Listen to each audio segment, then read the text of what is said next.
Love has become a relevant thing in human life only because human emotion is a strong aspect of being human being.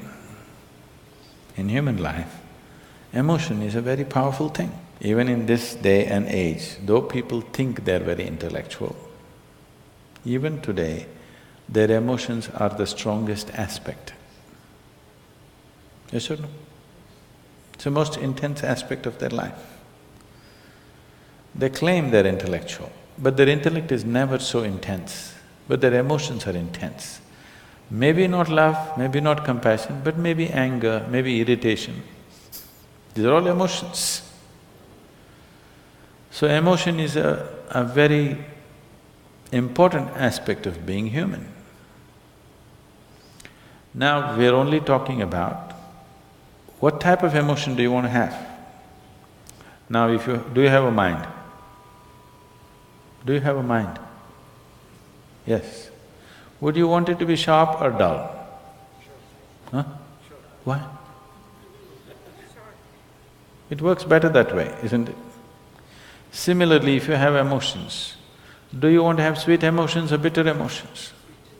Sweet emotions. It works better that way, isn't it? So love means just that. You have transformed your emotions into sweetness. Now I want to be in love without emotion. That's a very European idea.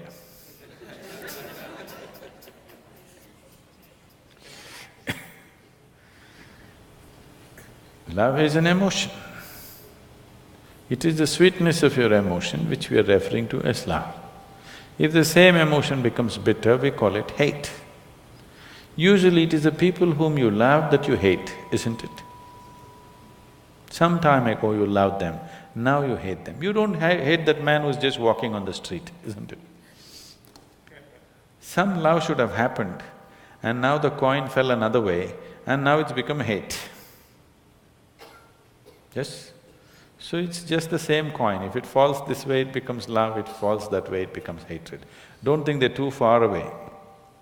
They're pretty close. One little thing goes wrong, love becomes hate, isn't it?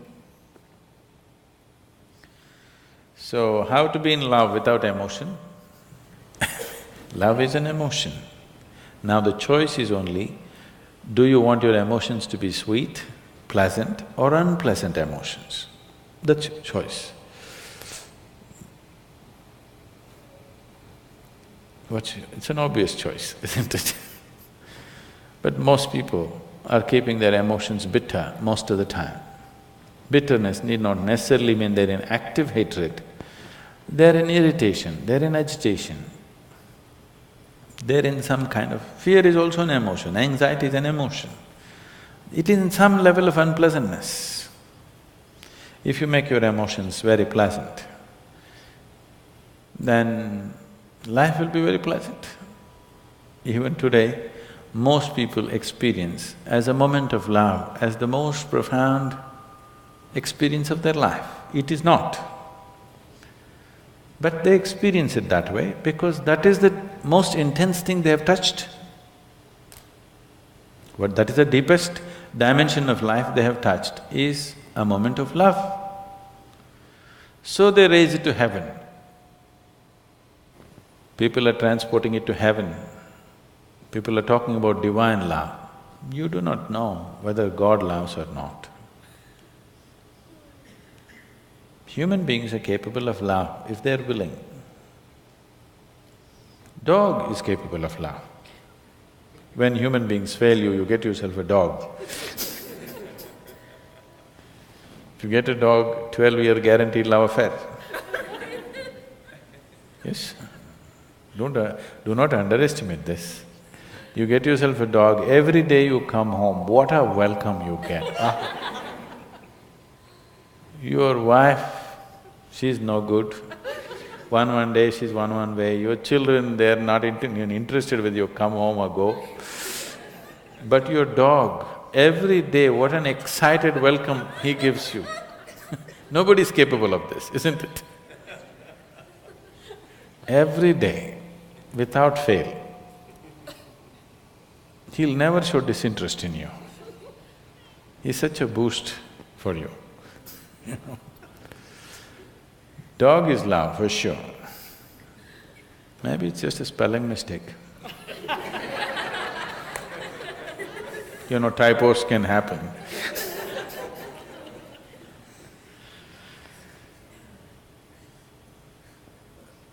Now, if you made yourself in such a way, nobody around you can love you, then the only succor you have is somebody must love you long distance from there. It's an unfortunate way to live. God loves you, it's the most unfortunate way to live. That means you made yourself in such a way nobody can even look at you. If people around you cannot help loving you, that's a nice way to be, isn't it? You may not be great, maybe at least you're cute. Yes? So,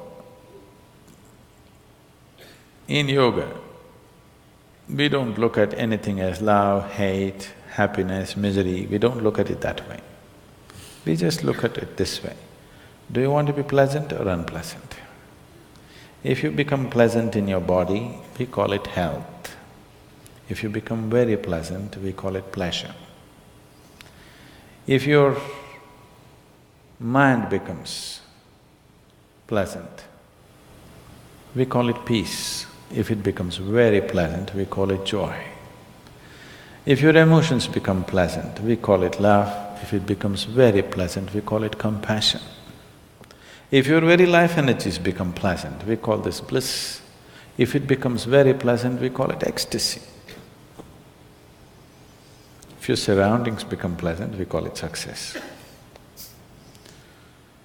So, the other names that you give are just leading to confusion. Should I be loving? You don't have to be loving. Just be pleasant in your body, pleasant in your mind, pleasant in your emotions, pleasant in your energies, you will be a wonderful being. If your emotions are pleasant, if somebody comes here, you can share that pleasantness with them. If your emotions are unpleasant, for sure you share that with people, isn't it? Yes or no? So you cannot do something that you are not. If this is feeling pleasant now, it will naturally be pleasant to everything. If this is feeling unpleasant right now, it will be nasty to everything. So instead of seeing how to make this pleasant, you want to be pleasant to somebody. That is being loving. You don't have to be loving. If everything within you has become pleasant, whatever is needed in that moment, you will do. If you need to say pleasant things, you'll say that. If you need to say some hard things, you'll say that. But without any unpleasantness in you, that's important, isn't it? If you'll have to fight a war, you'll fight it without any unpleasantness in you, that's important. Then you will do everything only to the extent it's necessary. You will not overdo anything. If you say, I love somebody, you will exaggerate things about the people whom you love. You will exaggerate good things about them.